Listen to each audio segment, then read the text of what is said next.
What is going on, everyone? Merc here, and this is going to be the first video in a group of guides for the Medic class in Battlefield 1. To kick things off, I want to first cover the primary weapons for the Medic class, the self-loading rifles. While some of the self-loading rifles have issues with their range, such as the M1907 and the auto-loading 8.25, as long as you time your shots well, these rifles are the kings of medium-range engagements. Now, to get the right rate of fire for these weapons may take a bit of practice, especially trying to hit far off targets, but with enough perseverance you can put shots on target quickly and efficiently. As an example, using the Mondragon or the M1916 self-loader, I like to keep my rate of fire at about 3 rounds per second for medium range engagements, and I'll decrease it when I need to engage enemies further out. When you're reaching out to those long ranges, you definitely want to pick up one of the sniper or optical variants of these rifles to make sure you see your targets well enough to put your rounds into them.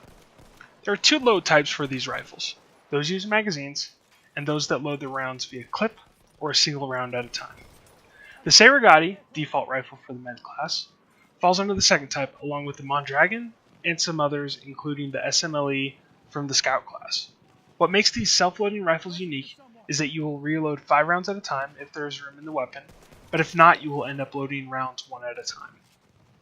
When I ended up comparing reloading 9 rounds versus 10 rounds, it was very telling that this could seriously affect gameplay for medics. Reloading 10 rounds takes a similar amount of time to reloading 6 or 7 rounds, somewhere around there. This culminates into an almost 2-second difference between 9-round reloads and 10-round reloads. The same principle can be kept in mind when doing a 5-round reload versus, say, 4 rounds. Keep this in mind when you get that itch to reload, which is the natural reaction after firing a few shots and feeling safe. In my mind, the key to mitigating this weakness in these rifles is to realize that as soon as a clip or single round is loaded into the weapon, it is there to stay, similar to how the shotguns act when being reloaded. All you have to do is swap weapons quickly and change back to stop the reload and retain the reloaded bullets, which is not possible with magazine-based weapons. So there are quite a few variants of the medic rifles, but the main ones to watch out for are going to be the Optical, Marksman, and Storm. The Optical and Marksman gives you a sight mounted on top of the rifle. The Optical is a glass lens that is very similar to hollows in modern times, and the Marksman provides you a sight closer to an ACOG. These help with target acquisition and tracking by providing a better sight picture than the iron sights.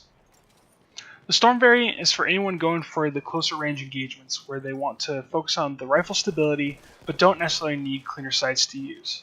The extended variant I wanted to give an honorable mention to, as the auto-loading 8.25 is good at closer ranges than the other rifles, and the extended variant provides 15 rounds per magazine compared to the normal max load of 5 for the auto-loader.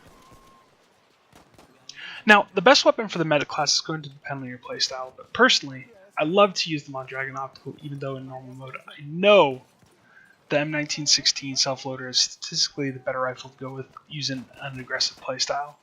This is due to a max load of only 10 rounds in the Mondragon along with having a slower reload time compared to the self-loader's 25 rounds, because all the other stats are very similar. One thing we do have to keep in mind though is if the hardcore game mode is kept similar to what Battlefield 4 had, then I see the value of the Mondragon rising considerably for that mode.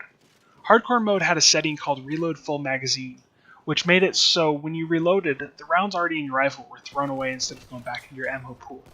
The standout from this was the shotguns that loaded 1 round at a time, which would retain all in their weapon, and the added shells would be removed from the ammo pool. Due to the way the Mondragon reloads, I could see it also not losing precious ammo when reloading with rounds still in the rifle. Another reason why I prefer the Mondragon is that while the stats are similar, the M1916 self-loader seems to have a strange sway when firing, which the Mondragon does not appear to have. Either rifle you choose, though, will be your best bet with the decent accuracy, stability, and recoil recovery, paired with their 3-bullet kills at all ranges. Well, thank you for watching so much, and I appreciate any feedback that can be given.